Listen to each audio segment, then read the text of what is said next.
എന്താണ് പറയുന്നതെന്നാൽ യേ സംസാര സമജ്ദാ നാഹി कहंदा श्याम दोपहरे नु गरीब दास ये वक्त जात है रोगे इस पैरे नु. അദ്ദേഹം മഹാപുരുഷനായിരുന്നു. ഗരീബ് ദാസ് ഭിക്ഷയാചിച്ച് ഭക്ഷണം കഴിക്കുന്ന ഒരാളായിരുന്നില്ല. ഉപജീവനവുമായി ബന്ധപ്പെട്ട് പണ്ഡിതനും ബ്രാഹ്മണനുമായിരുന്നില്ല. അല്ലെങ്കിൽ ഏതെങ്കിലും പീർ ഗുരുവോ മുല്ലയോ ഖാസിയോ ആയിരുന്നില്ല. കർഷകനായിരുന്നു, ജാട്ട് ആയിരുന്നു. 1400 ഏക്കർ ഭൂമി തൻ്റെ കുടുംബത്തിൽ നിന്ന് ലഭിച്ചത് ആ മഹാപുരുഷന്റെ കൈവശമുണ്ടായിരുന്നു. നേരിട്ട് വന്ന് പരമാത്മാവ് അദ്ദേഹത്തെ കാണുകയായിരുന്നു. സത്യലോകത്തേക്ക് കബീർ ഭഗവാൻ കൊണ്ടുപോവുകയും ചെയ്തു.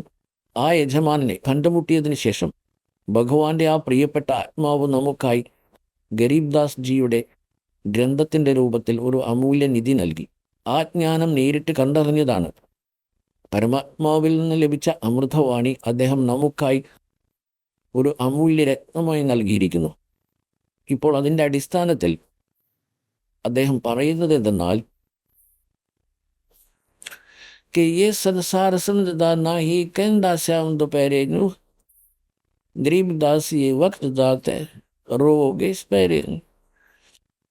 നമ്മുടെ അവസ്ഥ ഇങ്ങനെയെല്ലാമാണ്.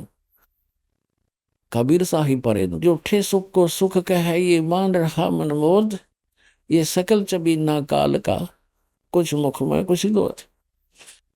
അതുകൊണ്ട് ഈ മഹാപുരുഷന്മാർ ഈ കാര്യങ്ങൾ വെറുതെ പറഞ്ഞതല്ല. നമ്മുടെ ആത്മീയ പുരോഗതിക്കും നമ്മുടെ നന്മയ്ക്കും വേണ്ടി കാലൻ്റെ കെണിയിൽ നിന്ന് നമ്മെ ബോധവാന്മാരാക്കി രക്ഷിക്കാനാണ് ഈ സത്യജ്ഞാനം അവർ പറഞ്ഞു തന്നിരിക്കുന്നത്.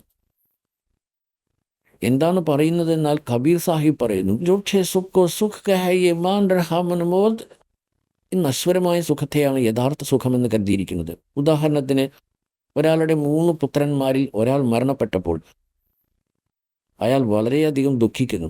പുത്രൻ്റെ കാര്യം വിടൂ, ഒരു മകളോ അല്ലെങ്കിൽ നാം വളർത്തുന്ന ഒരു പോത്തിൻ്റെ കുട്ടിയോ ഒരു കന്നുകുട്ടിയോ മരിച്ചാൽ പോലും നമുക്ക് വേദനയുണ്ടാകും.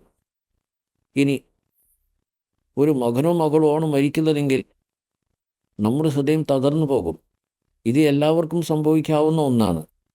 എന്നിട്ടും ജീവിച്ചിരിക്കുന്നവർ ചിന്തിക്കുന്നത് തങ്ങൾ ഇപ്പോൾ മരിക്കില്ലെന്നും സുരക്ഷിതരാണെന്നുമാണ്. നാം ഒട്ടും സുരക്ഷിതരല്ല. ഈ കേദാർനാഥിൽ വെച്ച് ധാരാളം വ്യക്തികൾ കൊല്ലപ്പെട്ടു. നമ്മുടെ സഹോദരീ സഹോദരന്മാർ കാലൻ്റെ വായിലേക്ക് പോയി. ഇപ്പോൾ നമുക്ക് ദുഃഖമുണ്ട് ഈ കാര്യങ്ങളിൽ. അവർ അവിടെ പോയത് ഭഗവാനെ ലഭിക്കാനാണ്, കണ്ടെത്താനാണ്. പക്ഷേ ലഭിച്ചത് മരണമാണ്. നോക്കൂ, മരണം ഇവിടുത്തെ നിയമമാണ്. അത് സംഭവിക്കും എന്നതൊരു ഫൈനൽ കാര്യമാണ്. അതപ്പോൾ ഫൈനൽ കാര്യമാണ്. മരണം സംഭവിക്കുക തന്നെ ചെയ്യും. പക്ഷെ മരണം സംഭവിക്കുന്നതിന് മുൻപ് നമ്മുടെ പക്കൽ കുറച്ച് യഥാർത്ഥ ഭക്തിയാവുന്ന സമ്പാദ്യം ഉണ്ടെങ്കിൽ മരണം 100 തവണ സംഭവിച്ചാലും കുഴപ്പമില്ല. ഇപ്പോൾ നമ്മുടെ മരണം സംഭവിക്കുകയാണെങ്കിൽ നമുക്കതിൽ സന്തോഷമേ ഉള്ളൂ. കാരണം നമ്മൾ ആ ധനം സമ്പാദിച്ചു കഴിഞ്ഞു. ഈ മനുഷ്യ ജീവിതത്തിൻ്റെ ടാർഗറ്റ് അല്ലെങ്കിൽ ലക്ഷ്യം നമ്മൾ പൂർത്തിയാക്കി കഴിഞ്ഞു. എന്തിനു വേണ്ടിയാണോ ഈ മണ്ണ് നമുക്ക് ലഭിച്ചത്, അതിൽ നിന്ന് നമ്മൾ സ്വർണം ഉണ്ടാക്കിയെടുത്തു. നമ്മൾ കാത്തിരിക്കുന്നു എപ്പോൾ ഈ ബന്ധനം തീരുമെന്ന്, ഈ മൺകൂട് ഉപേക്ഷിച്ച് സത്യലോകത്തിലേക്ക് എപ്പോൾ മടങ്ങാൻ കഴിയുമെന്ന്. കബീർ സാഹിബ് പറയുന്നു, ആനന്ദ് പക്ഷെ എന്ത് സമ്പാദ്യവുമായാണ് ഈ വ്യാജ സന്യാസിമാരാൽ വഴിതെറ്റിക്കപ്പെട്ട് ആ പാവം ഭക്തർ കേദാർനാഥ് എത്തിച്ചേർന്നത്? ശരി, അവിടെ യഥാർത്ഥ ഭക്തി മാത്രമാണ് ഉണ്ടായിരുന്നതെങ്കിൽ, പരമാത്മാവിൻ്റെ സത്യഭക്തി ആയിരുന്നെങ്കിൽ നമ്മൾ പോകുമായിരുന്നു. ഭഗവാന്റെ ഭക്തി ചെയ്തുകൊണ്ട് മരിക്കാൻ നമുക്ക് യാതൊരു മടിയുമില്ലായിരുന്നു. പക്ഷെ അവർ അവിടെ പോയത് കല്ലുകൾക്കും മറ്റും വേണ്ടിയായിരുന്നു. അതാണ് നമ്മേറെ ദുഃഖിപ്പിക്കുന്നത്. പരമാത്മാവിൽ നിന്ന് ലഭിച്ച അറിവ് ഉപയോഗിച്ച് ഗരീബ് ദാസ് സാഹിബ് ജി പറയുന്നു,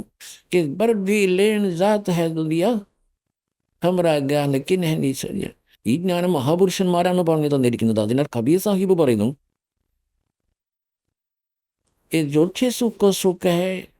നമ്മൾ മറ്റൊരാളേക്കാൾ കുറഞ്ഞ ദുഃഖിതരാണ് എന്ന് കരുതിക്കൊണ്ട് അതിന് സുഖമെന്ന് തെറ്റിദ്ധരിക്കുകയാണ്. ഉദാഹരണത്തിന്, ഒരാൾക്ക് 3 പുത്രന്മാരുണ്ടായിരുന്നു. അതിലൊരു പുത്രൻ മരണപ്പെട്ടു. അയാൾ തലതല്ലി കരയുകയാണ്. കാരണം കുഞ്ഞുനാൾ മുതൽ മാതാപിതാക്കൾ അവരെ പോറ്റി വളർത്തുന്നു, സ്നേഹിക്കുന്നു, കുളിപ്പിക്കുന്നു, വസ്ത്രങ്ങൾ അലക്കുന്നു, ഭക്ഷണം നൽകുന്നു. മകളെ നീ കഴിക്കൂ എന്ന് പറഞ്ഞ് സ്വന്തം വായിലെ ഭക്ഷണം പോലും അവർ നൽകുന്നു. പിന്നീട് ആ കുട്ടി മൃത്യുവിനാൽ തട്ടിയിറക്കപ്പെടുന്നു. അപ്പോൾ ദുഃഖത്തിന് കുറവൊന്നുമില്ല. പക്ഷെ നമുക്കിതിലൊന്നും ചെയ്യാൻ സാധിക്കില്ല. കാരണം നമ്മൾ വളരെ മോശമായ ലോകത്തിലാണ് ജീവിക്കുന്നത്. അപ്പോൾ അയാളുടെ ഏക മകൻ മരണപ്പെട്ടിരുന്നു. അയാൾ തലതല്ലി കരയുകയായിരുന്നു ദുഃഖം രേഖപ്പെടുത്താൻ. അവിടെയും ഇവിടെയുമുള്ള ബന്ധുക്കളും കുടുംബക്കാരും വന്നുകൊണ്ടിരുന്നു ശോകം പ്രകടിപ്പിക്കാൻ. ഭക്ഷണം പോലും തൊണ്ടയിൽ നിന്ന് താഴേക്ക് ഇറങ്ങുമുണ്ടായിരുന്നില്ല. അപ്പോഴാണ് അങ്ങോട്ട് മറ്റൊരു വ്യക്തി വരുന്നത്. അയാൾക്കും ഒരു മകൻ മാത്രമേ ഉണ്ടായിരുന്നുള്ളൂ. അവൻ ഏതാനും വർഷങ്ങൾക്ക് മുമ്പ് മരണപ്പെട്ടിരുന്നു. അപ്പോൾ ആശ്വസിപ്പിക്കാൻ വന്നവരെല്ലാം പറഞ്ഞു, നോക്കൂ സഹോദര, ഇവിടെ എല്ലാവരുടെയും അവസ്ഥ ഇതുതന്നെയാണ്. ആർക്ക് എപ്പോൾ എന്ത് സംഭവിക്കുമെന്നോ ആരുടെ കൂടെ എന്ത് ദുരന്തം നടക്കുമെന്നോ ആർക്കും അറിയില്ല. ഇവിടെ എല്ലാവർക്കും ഇങ്ങനെയൊക്കെ തന്നെയാണ് സംഭവിക്കുന്നത്. നോക്കൂ സഹോദര, അദ്ദേഹത്തിനും ഒരു മകനേ ഉണ്ടായിരുന്നുള്ളൂ. അവനും മരണപ്പെട്ടു. ഇപ്പോൾ ഇയാളത് അംഗീകരിച്ച് സമാധാനിച്ചിരിക്കുകയാണ്. നീയും സമാധാനിക്കും, പകുതിയെങ്കിലും ആഹാരം കഴിക്കും. അപ്പോൾ അയാൾക്ക് കുറച്ച് സമാധാനം തോന്നി. അയാൾക്കൊരു സുഖം അനുഭവപ്പെട്ടു. ഹേ ഭഗവാനെ, ഇയാൾക്ക് ഒരേ ഒരു മകനേ ഉണ്ടായിരുന്നുള്ളൂ, അവനും മരിച്ചുപോയി. എനിക്ക് ഇപ്പോഴും 2 മക്കൾ ബാക്കിയുണ്ടല്ലോ. പെട്ടെന്ന് തന്നെ അയാൾക്ക് കുറച്ച് ധൈര്യം ലഭിക്കുകയും ഭക്ഷണം കുറച്ചെങ്കിലും കഴിക്കുകയും ചെയ്തു. പിന്നെ ഇതിന് എന്ത് സുഖമെന്ന് പറയാനാണ്? സഹോദര, ഇത്ര സുഖമാണോ വേണ്ടത്? പരമാത്മാവ് പറയുന്നു, ഒരു ഭക്തൻ പറയുകയായിരുന്നു, തൻ്റെ വീട്ടിൽ ഒരു പെൺകുഞ്ഞ് ജനിച്ചു. ആ കുഞ്ഞിന് ഭൂതദ്വാരം ഉണ്ടായിരുന്നില്ല. ദുഃഖത്തിൻ്റെ ഒരു പർവ്വതം തന്നെ തകർന്നു വീണു. മെഡിക്കൽ കോളേജിൽ കൊണ്ടുപോയി തൻ്റെ മകളെ അഡ്മിറ്റ് ചെയ്ത ആ വാർഡിൽ ഇതുപോലെയുള്ള 4-5 കേസുകൾ വേറെയും ഉണ്ടായിരുന്നു. അപ്പോൾ എനിക്ക് അല്പം ആശ്വാസം തോന്നി. ശരി, എന്നെപ്പോലെ വേറെയും ആളുകൾ ഉണ്ടല്ലോ. ഇതിനെയാണ് സുഖമെന്ന് പറയുന്നത്. പോയ ഉടനെ മകൾക്ക് ബുദ്ധദ്വാരം ശരിയായെന്നാണോ? അവരും ദുഃഖിതരാണെന്ന് കണ്ടപ്പോൾ സാരമില്ല എന്ന് കരുതി. അത്ര തന്നെ. ഇതിനെയാണ് നമ്മൾ സുഖമെന്ന് കരുതിയിരിക്കുന്നത്.